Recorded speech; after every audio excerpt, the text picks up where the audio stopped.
વડોદરા શહેરમાં રાત્રિના સમયે અકસ્માતોની ઘટનાઓમાં વધારો નોંધાઈ રહ્યો છે।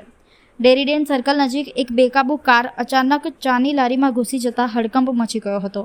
આ ઘટનામાં ચા પીવા આવેલી 2 મહિલાઓ ઇજાગ્રસ્ત થઈ હતી।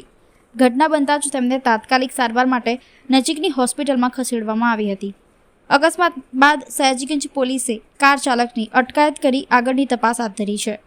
ઘટનાને લઈને સ્થાનિકોમાં ચિંતા ફેલાઈ છે અને રાત્રિના સમયે બેદરકારીપૂર્વક વાહન હંકારતા ડ્રાઈવરો સામે कड़क कार्यवाही करने मांग उठी रही है। इसे टर्न मारने के बाद उसने सीधे सीधे लाके यहाँ पूरी गाड़ी इधर लारी के अंदर यहाँ पर गाड़ी स्पीड में ही थी, यानी बहुत स्पीड तो भी थी, कोई सिंगल ही था गाड़ी के अंदर, नहीं जेंट्स था।